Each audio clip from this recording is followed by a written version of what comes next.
Hare Nama eva kevalam, kalo nasteva nasteva nasteva gatiranyata. Hare Nama eva kevalam, kalo nasteva nasteva nasteva gatiranyata.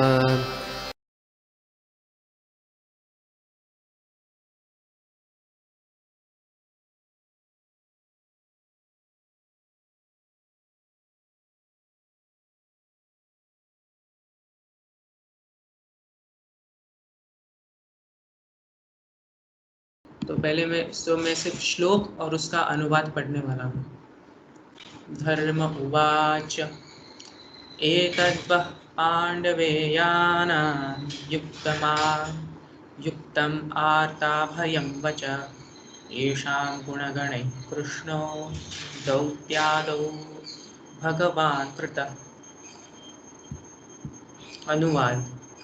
धर्म ने कहा, अभी आपने जो शब्द कहे हैं वे पांडव वंशीय व्यक्ति के लिए सर्वथा उपयुक्त हैं।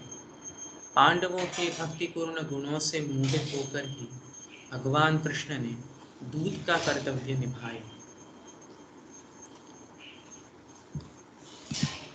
तो श्लोक के अंदर जाने से पहले एक छोटा सा मंगलाचरण करेंगे। वंदे गुरून् ईश भक्तान् ईशम् ईशावतारकान् तत्प्रकाशं तत्शक्ति कृष्ण चैतन्य सम्यकम्। तो अध्याय का सारांश पहले देखते हैं, उसके तत्पश्चात हम इस श्लोक के गहराई में जाएंगे। तो हमने पिछले अध्याय में देखा कि परीक्षित महाराज जो थे वह विश्व दिग्विजय करने के लिए अपने राज्य से बाहर निकले और उसी समय वे सरस्वती नदी के तट पर आए। और जब वे तट पर आए तो उन्होंने 3 लोगों को देखा। एक कि उन्होंने एक नीच जाति शूद्र को देखा जो राजा के वेश में था। फिर उन्होंने एक गाय देखा और एक बैल को भी देखा।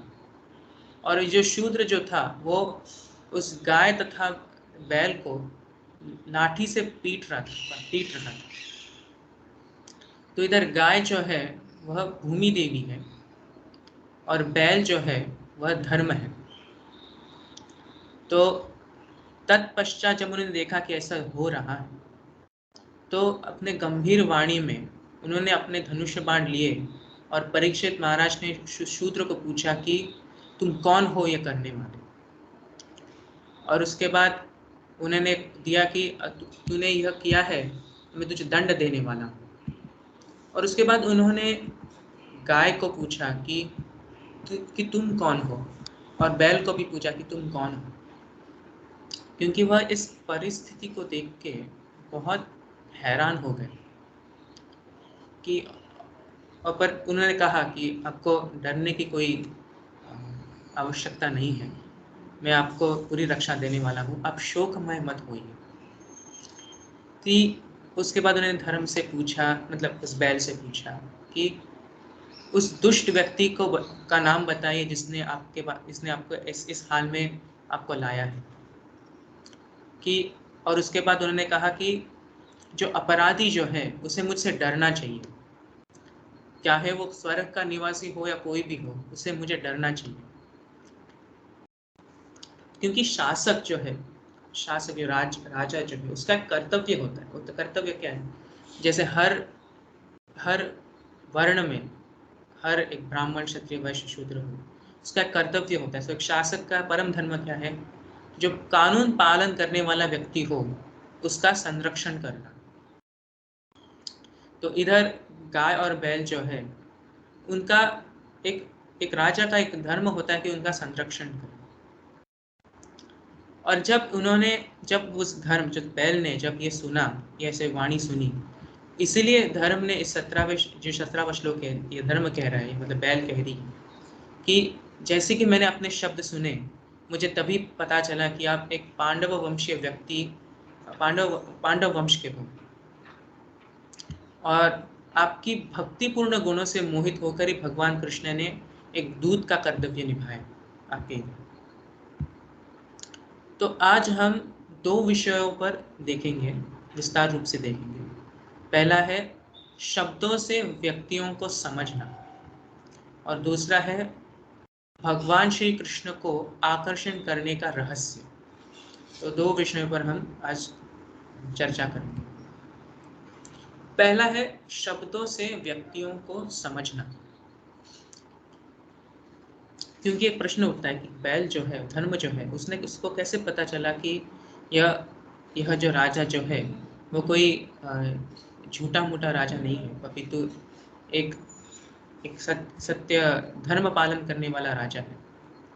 क्योंकि भगवत गीता के 2य अध्याय में 94 श्लोक में कहा गया है कि अर्जुन के प्रश्न उठाते कि स्थित प्रज्ञस्य का भाषा समाधि कस्य च, कि स्थित प्रज्ञ जो व्यक्ति है, हे कृष्ण, हे केशव, अध्यात्म में लीन चेतना वाला व्यक्ति, तो स्थित प्रज्ञ का अर्थ क्या होता है कि अध्यात्म में लीन व्यक्ति, उसके लक्षण क्या होते हैं। तो इसका पहला है कि का भाषा, सिर्फ का भाषा मतलब वह कैसे बोलता है, उसके शब्द कैसे होते हैं। और उसके तात्पर्य में श्रील प्रभुपाद जी कहते हैं कि मूर्ख का पता तब तक नहीं चलता जब तक वह अपना मुंह नहीं खोलता है। क्योंकि जब तक वो बोलता नहीं है तब तक पता नहीं चलता कि वो व्यक्ति कैसा है, चल अच्छा व्यक्ति है। वह जैसे वो अपना मुंह खोलता है तब पता चलता है कि उसका यथार्थ रूप जो है वो प्रकट हो जाता है कि असल में व्यक्ति कौन है। हम एक व्यक्ति का वेश धारण कर सकते हैं, उसका अनुकरण या नकल कर सकते हैं, अभी तो उसका गुणों का आत्मसात हम नहीं कर सकते। जैसे हम देखते हैं कि बहुत सारे लोग जो हैं इस दुनिया में, वो बड़े बड़े बॉलीवुड या हॉलीवुड स्टार जैसे दिखते हैं, वो सिर्फ दिख सकते हैं।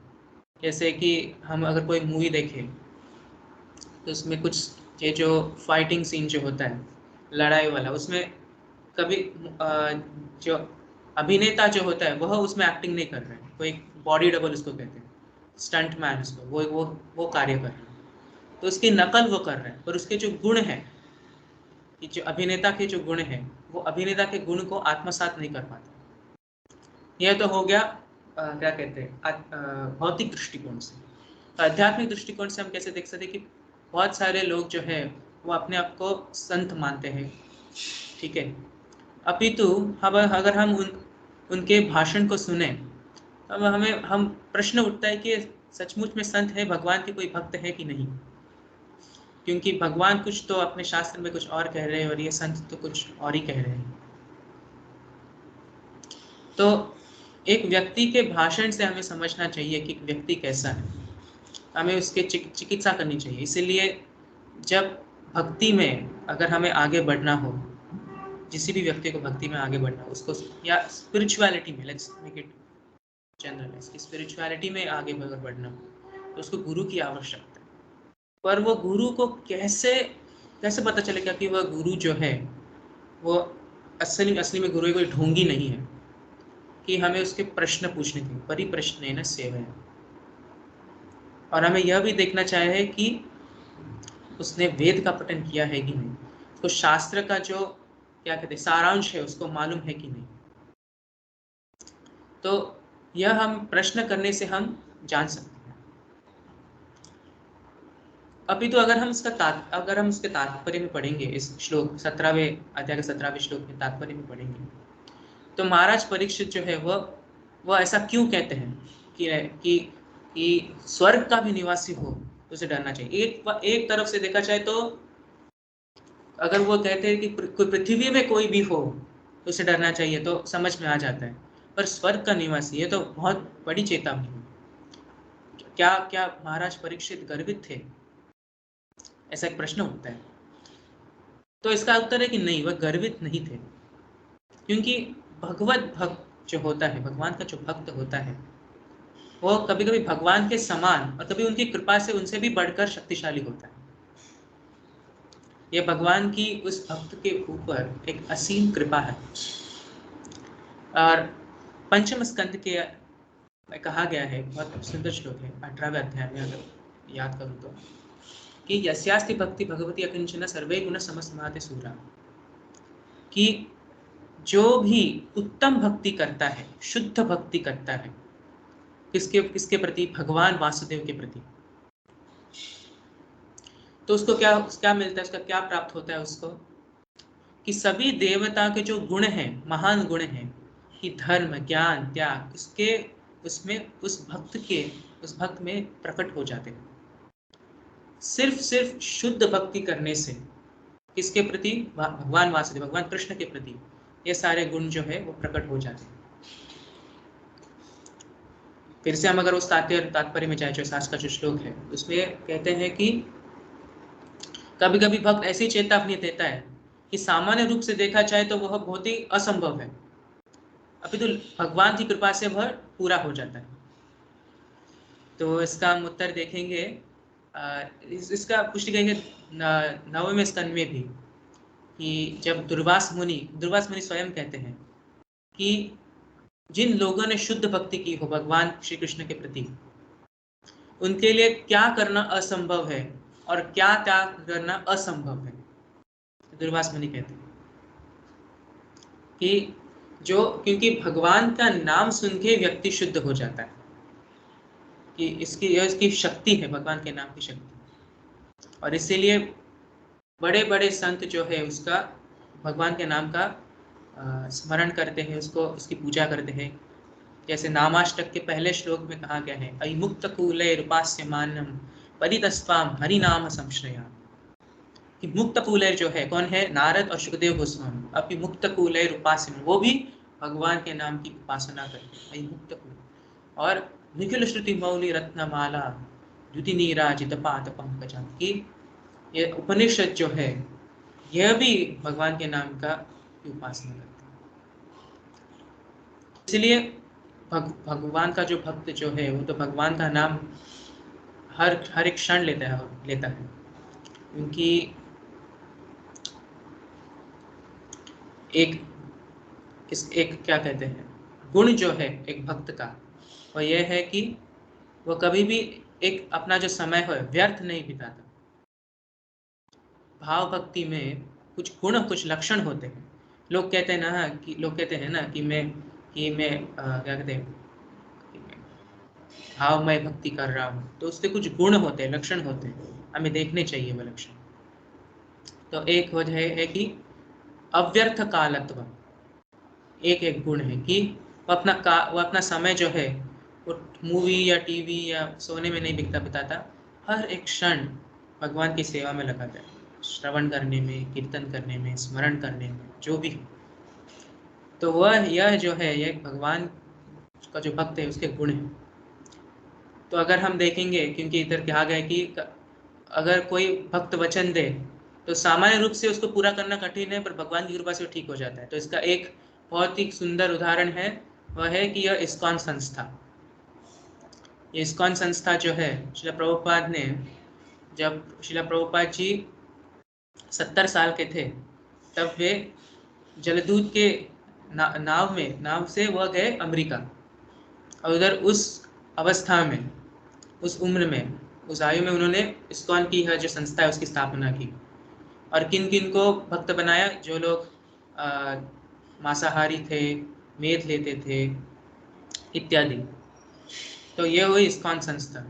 और श्रील प्रभुपाद ने एक बार कहा, जब वो मुंबई आए, उनको मुंबई में जब मंदिर बनाना था, तो उन्होंने जुहू में उनको मंदिर बनाना था, अभी तो उनको बहुत कठिनाइयाँ आई, बहुत सारे प्रॉब्लम्स आए, अभी तो क्योंकि उन्होंने कहा कि मुझे बनाना है, भगवान की कृपा से वह बन गया। तो मैं आप सबसे पूछना चाहता हूँ, अभी ऐसा कोई और उदाहरण है क्या जहाँ पे हम देखते हैं कि भगवान की कृपा से भक्त ने कहा है कि मैं ये करूँगा, और वो सामान्य रूप से बहुत कठिन लगता है, अभी तो भगवान की कृपा से वह हो जाता है? कोई भी उदाहरण हो, कोई शेयर करना चाहता है?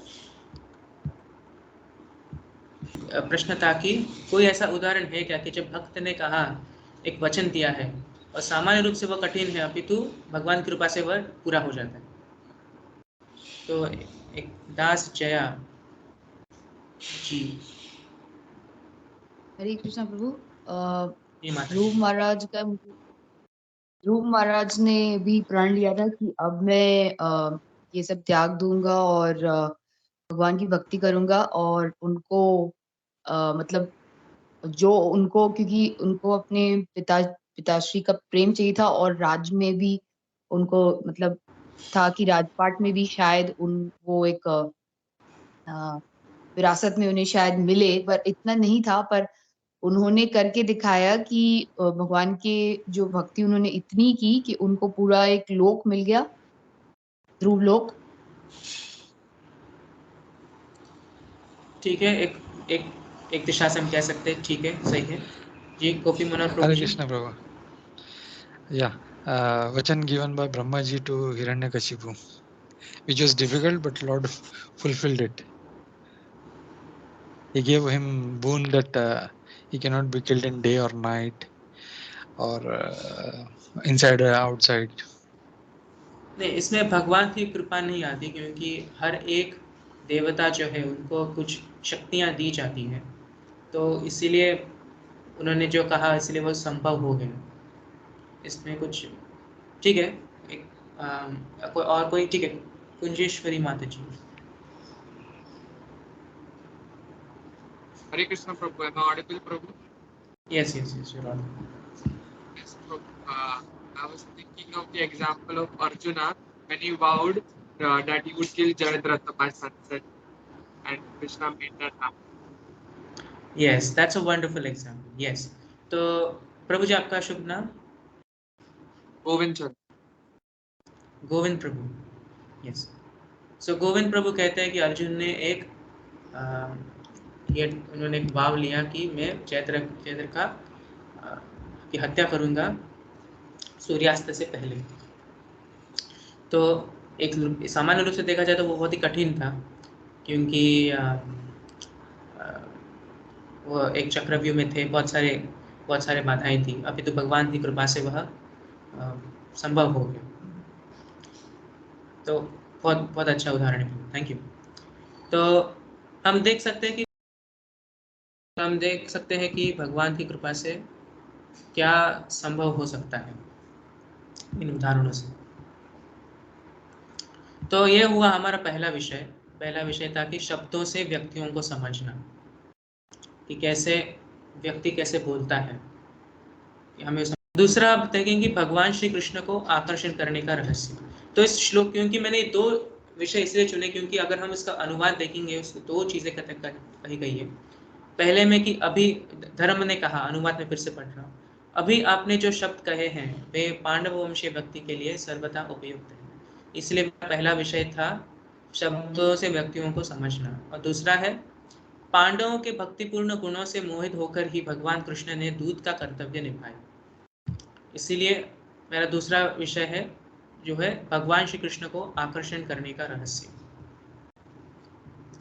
तो इसके तात्पर्य श्रील प्रभुपाद जी कहते हैं कि कैसे अनन्य भक्ति करने से वह पांडव जो थे वह भगवान के प्रति पूर्णतः शरणागत थे, और इसलिए कभी कभी भगवान जो है वह पत्रवाहक भी बनते थे, कभी कभी तो वे तो क्या कहते हैं सारथी भी बने अर्जुन के।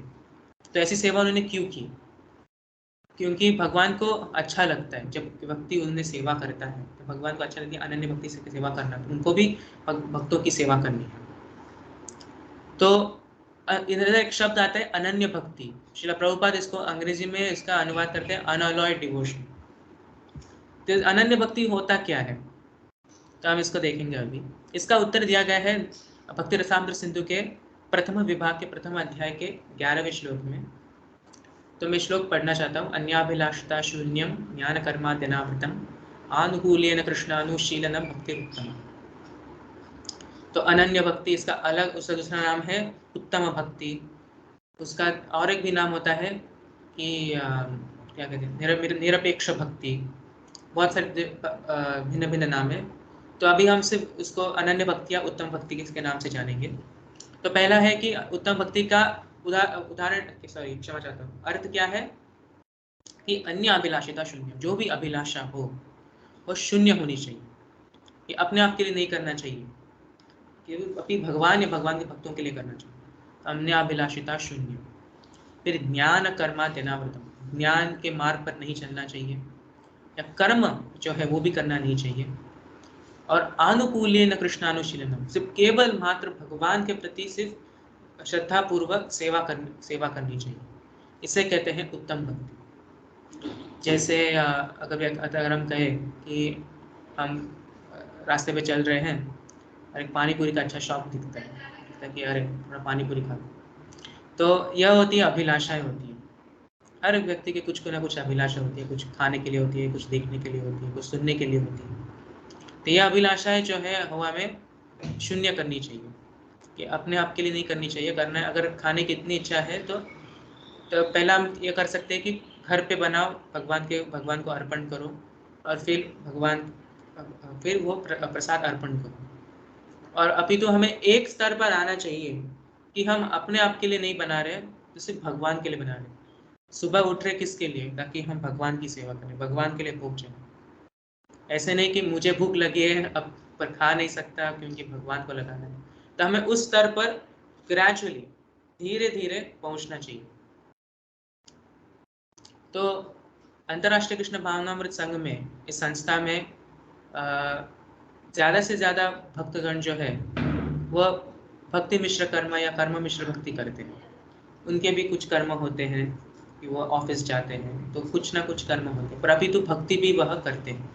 अभी तो निरपेक्ष भक्ति या अनन्य भक्ति जो है वो बहुत ही कठिन है, वह अभी तो असंभव नहीं है, सिर्फ कठिन है। तो इसको करने के लिए हमें बहुत संघर्ष करना पड़ेगा। तो यह जो अभी मैंने उसका अर्थ दिया उत्तम भक्ति का, इसका प्रमाण दिया गया है नारद पंचरात्र में कि सर्वोपाधि विनिर्मुक्तम तत्परत्वेन निर्मलम ऋषिकेन ऋषिकेश सेवनम भक्ति रुच्यते। ये सारी जो उपाधियां जो है उससे हमें मुक्त होना चाहिए और अपने आप को शुद्ध करना चाहिए। जैसे ऋषिकेन ऋषिकेश सेवन भक्ति उच्यते, भगवान के प्रति सेवा करने से। क्यों? क्योंकि ऋषिकेश का अर्थ है सारे जो इंद्रिय जो है, सारे इंद्रियों के वो स्वामी हैं। तो इनका अगर हम सेवा करेंगे तो हम स्वतः आनंद प्राप्त करेंगे। तो एक प्रश्न उठता है कि इतना करने की ज़रूरत क्या है, आवश्यकता क्यों है? क्योंकि व्यक्ति कहेगा मैं तो बहुत खुश हूँ, मेरा एक परिवार है, परिवार वाले मुझसे बहुत प्यार करते हैं, मैं भी उनसे बहुत प्यार करता हूँ, मेरे माँ बाप है, मेरे मित्र हैं, मेरी बीवी है, मैं सबसे प्यार करता हूँ, वो भी मुझसे प्यार करते हैं। तो इतना संघर्ष करने की ज़रूरत क्या है? सब छोड़ छाड़ के क्यों करूँ मैं? तो पहले समझना चाहिए कि हमें सब कुछ अभी छोड़ना नहीं है, क्योंकि भागवत स्वतः कहता है कि स्थाने स्थित शुद्धिगताम तनुवांग मनोभि, कि हम जिस भी स्थान में हैं उसी स्थान से हमें ऊपर जाना चाहिए और अंदर हमें अपने आप को डिटैच करना चाहिए। तो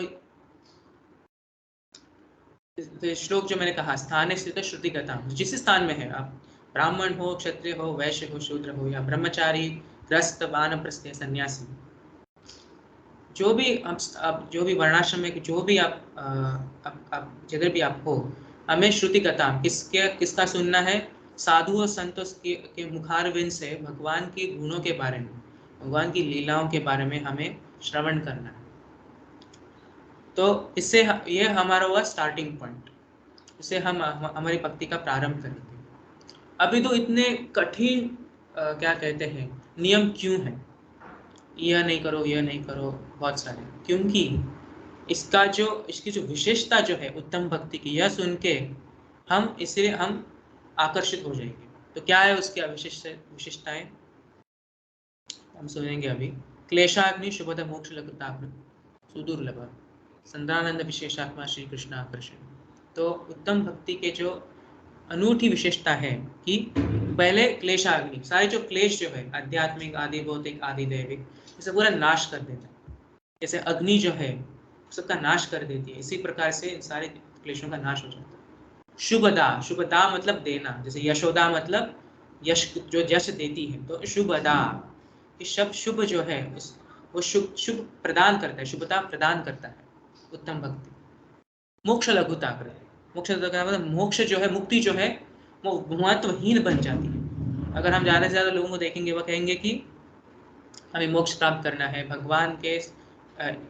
भगवान बनना है हमें, one become one with God, become in union. मैंने कहा कि शुभ जैसे प्रदान करता है, उसके बाद मुक्ति जो है उसको महत्वहीन बनती है। और सुदुर्लभ, शुभ दुर्लभ मतलब शायद से कभी प्राप्त होता है, जिसके बारे में हम देखेंगे कि इसका अर्थ क्या, शायद से कभी प्राप्त होता है। और विशेष करके संद्रानंद विशेषात्मा, एकाग्र आनंद मिल से बनी होती है। यह जो उत्तम भक्ति जो है एकाग्र आनंद से बनी रहती है। और श्री कृष्ण आकर्षणी, कृष्ण को यह आकर्षित करती है। तो भगवान को हम मदन मोहन कहते हैं, तो श्रीमती राधा रानी को हम क्या कहते हैं, मदन मोहन मोहिनी। क्यों? क्योंकि वह अपनी भक्ति से भगवान को आकर्षित करती है। तो इसका रूप गोस्वामी कहते हैं अपने भक्ति रसामृत सिंधु में कि हरि को, हरि जो है, भगवान हरि जो है, भगवान कृष्ण जो है, वो प्यार का विषय बन जाता है। और उसे हम नियंत्रण कर सकते हैं, उसको और उनके सहयोगी को, कि हम नियंत्रण कर सकते हैं। यह है उसकी विशेषता, श्री कृष्ण आकर्षणी, कि कृष्ण को वो आकर्षण कर देता है। और इसकी पुष्टि कहाँ गई है, सप्तम स्कंद में कही गई कि न साधयति माम योगो न सांख्यम धर्म उद्धव न स्वाध्याय तपस्त्यागो यथा भक्ति मुमूर्जिता। कि हे उद्धव, मैं तुम्हें यह कहना चाहता हूँ, मैं क्षमा चाहता हूँ, सप्तम स्कंद में नहीं, एकादश स्कंद में, 11वें स्कंद में, कि यह साधयति, साधना, जो व्यक्ति इतनी भी साधना करे, कितना भी योग करे, कितना भी सांख्य तत्व जो है इसका क्या कहते हैं अध्ययन करे, धर्म का पालन करे, जो वर्णाश्रम धर्म जो है उसका भी पालन करे, या जो स्वाध्याय होता है, स्व अध्ययन होता है, वेदों का अध्ययन करना चाहिए, इतना भी करे, इतनी तप करे, त्याग करे, वह मुझे क्या कहते हैं आकर्षित नहीं करता जितना भक्ति करती है।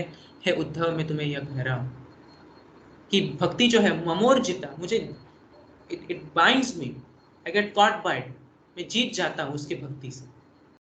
और सप्तम स्कंद में नारद मुनि स्वतः कहते हैं कि आप पांडव, ये युधिष्ठिर महाराज, आप सारे पांडव जो है वो बहुत ही भाग्यशाली हैं। क्यों? क्योंकि भगवान श्री कृष्ण जो है वो आपके जो राज्य है, आपका जो महल जो है उसमें वो रहते थे, उसमें आते थे। और इसीलिए बहुत सारे संत लोग जो है वो आपके महल में आते थे, क्योंकि आपके घर में कौन है, आपके पत्नी भगवान श्री कृष्ण। तो अनन्य भक्ति करने से क्या होता है कि भगवान जो है भक्ति की पूरी जो है रक्षा करता है। जैसे हम देखते हैं कि परीक्षित महाराज जो थे, जब वह अपने माँ के गर्भ में थे, तो अश्वत्थामा ने ब्रह्मास्त्र जो है वह फेंका था उसके मारने के लिए। अभी तो भगवान ने उसकी पूरी रक्षा कर दी, क्योंकि भगवत गीता के 4 अध्याय में भगवान कहते हैं कि मैं भक्तों का उद्धार करने के लिए मैं अवतरित होता हूँ। क्या है श्लोक? परित्राणाय साधूनां विनाशाय च दुष्कृतां। पहले है परित्राणाय साधूनां, पहले उनका मेन फोकस क्या है कि भक्तों का उद्धार करना, फिर विनाशाय च दुष्कृतां।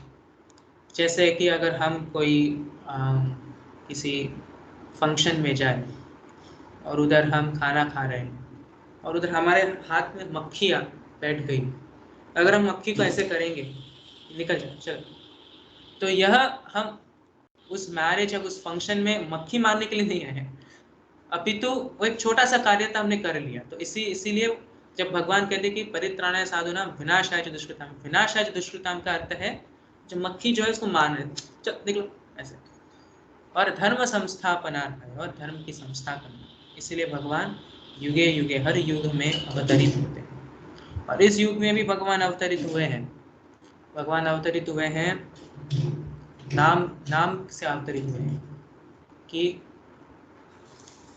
कली युग में भगवान का नाम जो है वही अवतार है। कली काले नाम रूपे कृष्ण अवतार, नाम रूपे सब जगत निस्तार। तो भगवान के नाम से ही हम नामाश्रय भक्ति अगर लेंगे तो इन नाम से ही हम जो है हमारे जो इंद्रिय जो है, हमारे मन को हम वश में कर सकते हैं, और धीरे धीरे हम शुद्ध नाम जब हम पहुंच जाएंगे तो हम अनन्य भक्ति कर पाएंगे और हम भगवान को आकर्षित कर पाए। तो आज तो अब हम थोड़ा समराइज करेंगे। हमने आज देखा कि कैसे परीक्षित महाराज जो है वे सरस्वती के नद के तट पे आए, देखा कि बैल और गाय उधर है और उन्होंने पूछा कि ऐसे आपका हाल ऐसे कैसे हो गया। फिर उन्होंने पूरी सब कहा कि शोकमय मत हो, मैं आपकी पूरी रक्षा करूँगा। और धर्म ने कहा कि आप ही हो कि जो पांडव वंश के हो, उनकी आपके शब्दों से मैं बता कर सकता हूँ। और उन्होंने फिर कहा कि आप जो हैं वो भगवान जो है वो आपके सेवा क्यों कर रहे थे, क्योंकि आप अनन्य भक्ति कर रहे थे। तो हमने इस दो विषय पर बहुत चर्चा की और इससे हम बता कर सकते हैं कि अनन्य भक्ति जो है वो सुदुर्लभ है, ठीक है, पर उस प्राप्त करने से जो हमें जो मिलता है उसका हम सोच भी नहीं पाते क्या प्राप्त हो सकता है। तो इससे मैं मेरी वाणी को आज विराम देना चाहता हूँ। अगर किसी का कोई प्रश्न हो तो मैं प्रयास करूँगा उसका उत्तर देने के लिए। हरे कृष्णा ओजस्वी कृष्ण प्रभु। हरे कृष्ण। इट वाज रियली बहुत अच्छा प्रेजेंटेशन था प्रभु। एंड उसमें से ये जो दो सब्जेक्ट निकाला कि एक फर्स्ट वर्स कैसे शब्दों से लोगों को पहचाने, एंड जो दूसरा था भगवान कैसे जो है अपने भक्तों के लिए वचन पूरा करते हैं। तो this was really very something very nice. मतलब सेकंड पॉइंट तो मुझे क्लिक हुआ था, लेकिन जो फर्स्ट वाला था it was really something different. तो thank you for presenting in such a nice way. Thank you प्रभु। Hare Krishna. Hare Krishna, Jisvi Guru, very nice class and very valid points. प्रभु, या I have always been inspired कि आप बहुत मतलब young age में भी आपको देख के हम सबको इंस्पिरेशन मिलता है कि इस एज में भी मतलब सीरियस भक्ति करी जा सकती है। जब हम अपने फ्रेंड्स को देखते हैं मतलब यूथ के, और शायद वो आपसे भी बड़े एज के होंगे या यूथ के होंगे, बट फिर भी हम उनको समझाते हैं तो वो मतलब हमको ही उल्टा अपना ज्ञान का बखान करके भगा देते हैं। एक ऐसा बीच में मैं इस्कॉन गुड़गांव का लेक्चर सुन रही थी मॉर्निंग में, तो वहां पे प्रभु बोल रहे थे कभी कभी जब हम प्रीचिंग करने जाते हैं, हमको ऐसे कुछ लोग मिलते हैं ना कि वो भी इक्वली टक्कर वाले होते हैं। उन्होंने भी बहुत कुछ पढ़ा और पढ़ रखा होता है, बहुत कुछ उनको भी ज्ञान होता है। तो हम जब अपना प्रीचिंग करते हैं, हम कभी-कभी क्योंकि इतना हमारा भी क्योंकि शास्त्र इतने हैं, जैसे गीता को ही अगर हम देख लें 700 श्लोक हैं, 18 चैप्टर है। अब एक दिन में तो ये होगा नहीं, हम भी आहिस्ते-आहिस्ते पढ़ेंगे जितना, जैसे खाना है हम 1 महीने का एक साथ नहीं खाते ना, तो उस तरीके से जब हम ऐसे कुछ लोगों के पास जाते हैं, यूथ में स्पेशली, तो मैंने जब प्रभु बता रहे थे तो मुझे ऐसा लगा ये तो मेरे साथ भी हो चुका है। स्पेशली जब कभी गर्ल्स को हम प्रीचिंग करते हैं तो वो थोड़ा बहुत समझ लेती हैं, सुन लेती हैं। बट बॉयज़ को जो हम जाते हैं ना तो वो सामने से फिर पूछते हैं कि तुम ये मुझे क्या बता रहे हो? ये तो मुझे पता ही है, और ये तो मैं ऐसे-ऐसे वो आर्गुमेंट्स लेकर आते हैं। मतलब कभी-कभी कुछ ऐसे आपको टक्कर वाले लोग मिल जाते हैं जिन्होंने खुद भी इतना पढ़ रखा होता है। तो तभी एक उन्होंने प्रभु एग्जाम्पल दे रहे थे कि एक भक्त गया था प्रीचिंग करने गीता की, तो उन्होंने मतलब सामने वाला भी इतना पढ़ रखा था उसने, इतना, तो उसने कहा फिर ऐसे क्यों? फिर ऐसे क्यों? भगवान ने ऐसे क्यों किया? फिर ये क्यों? आप बताओ आपके, उसने भी श्लोक्स कोट किए। तो वो भक्त बेचारा मतलब एक निराश हो गया कि शायद उसको ही कम पता है और उसको सामने वाले को उससे ज़्यादा पता है, और वो बेचारा मतलब चला गया और उसने बोला कि कोई बात नहीं। सामने वाला ने कहा कि हाँ, चलेगा, कोई बात नहीं, मैं आपको लिफ्ट दे देता हूँ। तो उसको भक्त को ऐसा लगा कि भई मुझे ही शायद कम पता है, मैंने अपना कम होमवर्क कर रखा है, कम पढ़ा था। तो ये मेरे साथ 2 बार हो चुका है कि सामने वाला पूछ रहा है कि आपके जो आप इतना उसका प्रचार कर रहे हो, तो गीता में मतलब, और एक हमारे फ्रेंड ने, एक कोलीग ने, मेरा फ्रेंड था, उसने कहा कि मुझे पता है, ये तो मुझे खुद को पता है, आप मुझे क्या बता रहे हो कि भगवान वो कह रहा था कि जो भी मैं आज हूँ, जिस पोज़ीशन पे मैं हूँ, ये सब मुझे भगवान ने ही तो दिया है। तो मैंने कहा हाँ, ये भी बात सही है, इसको शायद मुझसे ज़्यादा पता है। और तभी हम न्यूफ़ाइट होते हैं, तब हम लोग नए-नए आए होते हैं। बट हमें क्या आज्ञा मिली गई होती है शिक्षा गुरुओं से, आप जाओ प्रीच करो, तो हम करते हैं। तो एक ऐसा मुझे मिला जो कह रहा था कि अगर ऐसा है कि भगवान ही प्रोटेक्टर हैं और सब कुछ भगवान का प्रचार किया जाना चाहिए, तो भगवान अन्याय कैसे देख पा रहे हैं? जैसे महाभारत का सबको पता है कि मतलब कैसे द्रौपदी का जो उन्होंने कहा कि modesty of a woman is तो भगवान जब थे खुद वहां पे वो देख कैसे पाए कि ये सब हो रहा है। मैंने कहा नहीं, लेकिन ये तो भगवान की लीला थी, इसमें से भगवान को समझाना चाह रहे हैं। लेकिन उसने कहा लेकिन फिर भी भगवान ही तो प्रचार करते हैं ना कि मैं पुरुषोत्तम हूँ, और फिर ठीक है बाकी बाकी लोग उनकी रक्षा नहीं कर पाए, बट फिर भगवान ने ये देखा कैसे कि modesty of a woman it was questioned in the ये असेंबली में, ये देखा भी कैसे भगवान ने। मैंने तो फिर तभी हम सोचते, तो उन्होंने कहा कि नहीं तो भगवान तो पुरुषोत्तम है ना, फिर देखा कैसे? मैंने कहा नहीं, इन्होंने सप्लाई मतलब साड़ी सप्लाई किया या उन्होंने उन्हें हेल्प किया। नहीं लेकिन why did it happen on the first place? तो ये सब जब होते हैं तो तभी कभी हम नए-नए मतलब हम इतना पढ़ा नहीं होता, या तो हमको ऐसा लगता है कि यार सामने वाला जो है, तो यूथ के साथ ऐसे होता है। बड़े लोग तो उनपे हम, मेरा कभी ऐसा हुआ नहीं कि मैंने उनको प्रीच किया हो, बट ये जब हमारे यूथ के लोग होते हैं तो ऐसे हो जाए जब, तब क्या करना चाहिए कि जब आपको टक्कर इक्वली टक्कर के लोग मिलते हैं कि आपको ऐसा लगेगा कि आपने कम पढ़ा हुआ है अपना शास्त्र और उनको ज्यादा पता है, या उनके क्वेश्चंस ही ऐसे हैं कि आप you are not well versed to answer them and it's a youth, what do you do then? Srila Prabhupada, ये वो कोट ढूंढ रहा हूँ अभी, मुझे मिल नहीं रहा है। कहते हैं कि कनिष्ठ अधिकारी को कभी भी प्रचार नहीं करना चाहिए। व्यक्ति जब मध्यम अधिकारी के स्तर पर है तब उसको प्रचार करना चाहिए। ये बहुत ही एक इम्पॉर्टेंट कोट है। बेसिक प्रीचिंग हम कर सकते हैं, कनिष्ठ अधिकारी थोड़ा बेसिक प्रीचिंग कर सकते हैं कि भगवान कृष्ण है, वो पूर्ण पुरुषोत्तम है इत्यादि। अभी तो अगर हम बाहर जाना चाहते हैं तो हमें, मैं तो कहता हूँ कि गीता तो कंठस्थ होनी चाहिए। दूसरा है कि हर बार विजयी प्राप्त होना असंभव है। 2-3 हफ्ते पहले जब मैं इधर मायापुर में प्रचार कर रहा था कुछ बच्चों के साथ, कुछ बच्चे जो थे वो मान रहे थे, पर एक बालक था वो मान ही नहीं रहा था। तो कभी कभी होता है कि कुछ व्यक्ति होते हैं कि उनको मानना ही नहीं। उसके आर्ग्यूमेंट्स, कभी कभी तो आर्ग्यूमेंट्स भी हमको देखने चाहिए। कुछ आर्ग्यूमेंट्स जो होते हैं थोड़े इरेशनल भी होते हैं, वो भी देखना चाहिए कि वो आर्ग्यूमेंट्स क्या है। और दूसरा है कि कभी निराश होना नहीं चाहिए, क्योंकि अगर if you are 99% successful and 1% we are not, तो हम 1% पे फोकस मत कीजिए, वो 99% पे फोकस कीजिए। एट द सेम टाइम वो 1% को नेग्लेक्ट मत कीजिए। हमें यह भी देखना चाहिए कि हम कैसे अच्छे बने भविष्य में। और अगर प्रचार करना है, प्रचार तो बहुत दूर की बात है, पहले हमें आचरण करना चाहिए। इसीलिए चैतन्य महाप्रभु कहते हैं कि हरिदास ठाकुर को, हाँ हरिदास ठाकुर, सनातन गोस्वामी, कि आपके, हाँ मैंने दोनों चीज़ें देखी, आचार और प्रचार। तो इधर आचार शब्द जो है वो पहला आता है, प्रचार बाद में आता है। तो हमें पहले आचार करना चाहिए, आप उसका आचरण करना चाहिए। जो भी हम पढ़ रहे हैं उसका आचरण करना चाहिए, क्योंकि आचरण करने से हम शुद्ध हो जाते हैं। प्योरिटी इज द फोर्स कहते हैं ना, तो आचरण करने से हो जाता है और फिर उसका हम प्रचार कर सकते हैं। यूथ से क्या है कि अभी ज्ञान की प्राप्ति हम इंटरनेट के माध्यम से हमें मिल जाती है। तो यूथ का एक ये है एडवांटेज, एक तरह से कह सकते हैं, डिसएडवांटेज भी है कि कोई भी शास्त्र के बारे में बोल सकता है। तो हमें पूछना चाहिए उनसे कि आप इस पर क्यों विश्वास कर रहे हैं, आपने जो कहा उस पॉइंट्स पर क्यों विश्वास कर रहे हैं। It requires lot of logical reasoning. इस पर क्या कहते हैं, बहुत अध्ययन करना आवश्यक है। जैसे कि मैं और एक बहुत वरिष्ठ वैष्णव है, मायापुर में निवासी है, मायापुर के निवासी हैं, 20-23 साल में मायापुर में विद्वान गौरव प्रभु जी।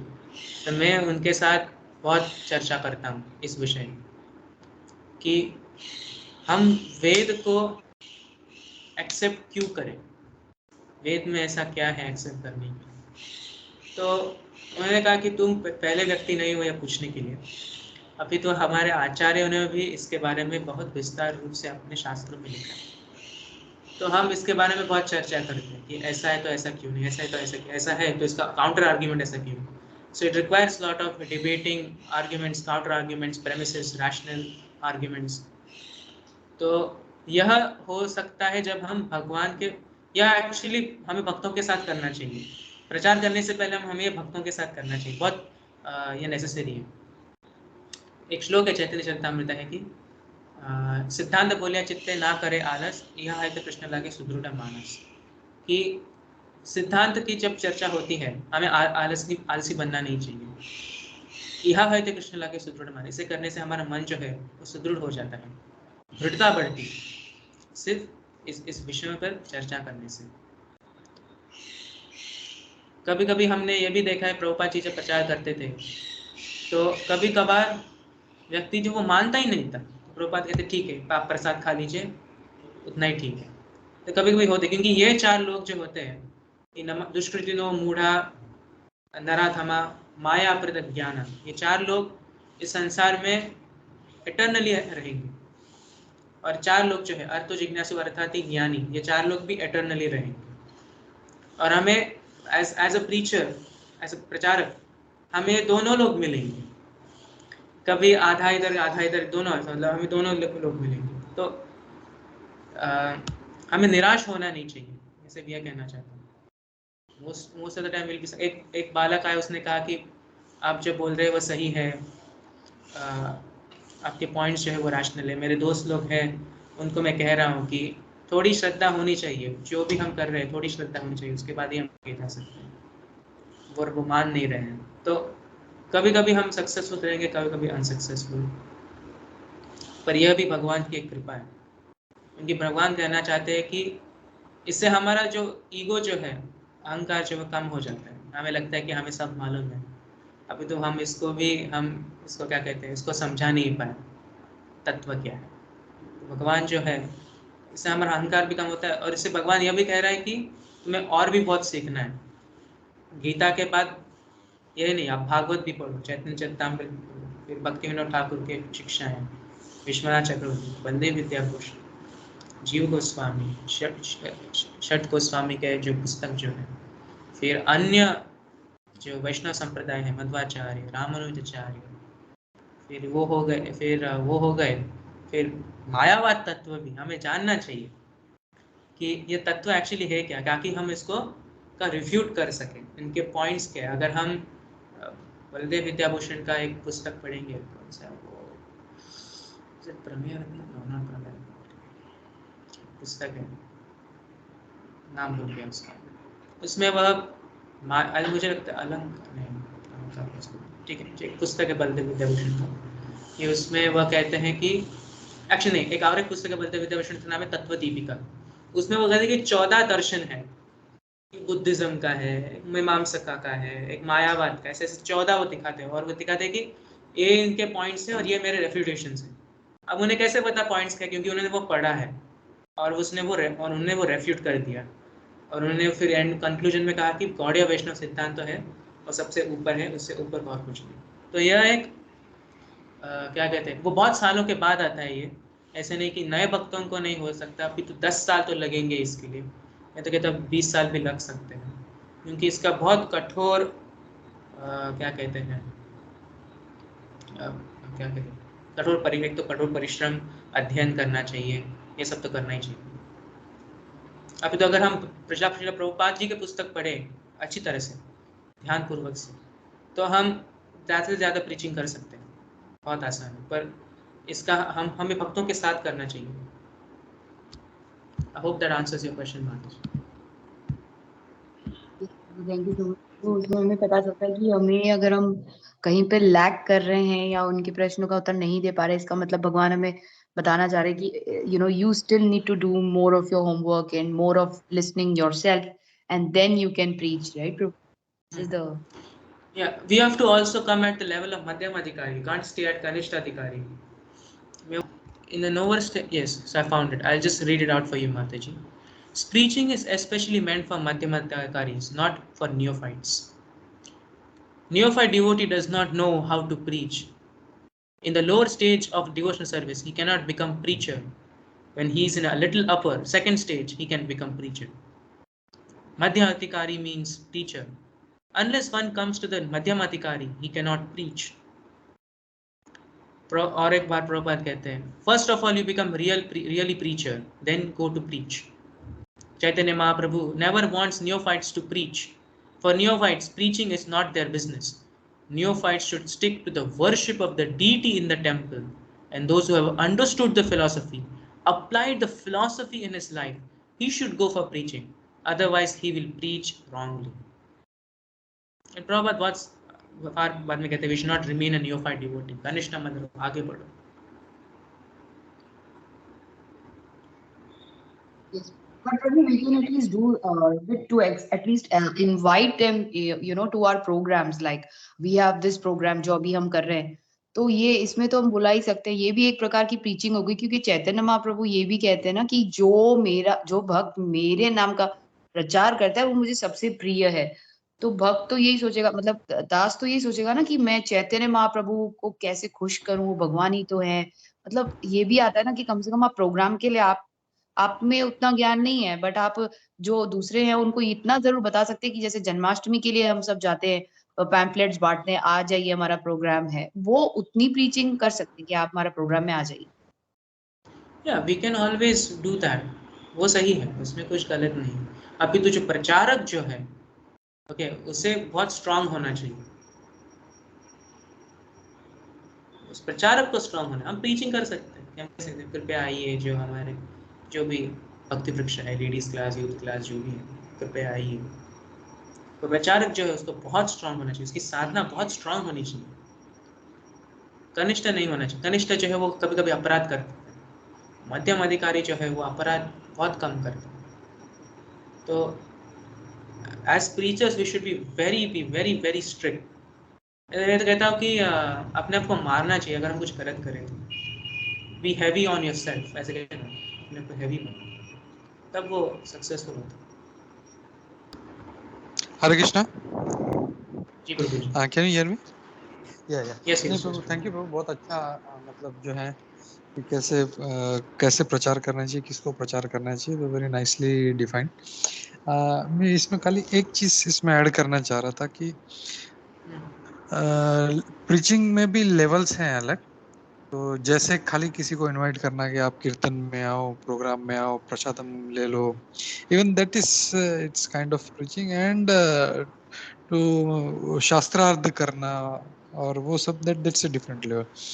तो अपना जो है अपना लेवल समझकर हम लोग को वो हिसाब से हम लोग को एक्ट करना चाहिए. वी शुड नो कि मैं कहाँ तक हूँ.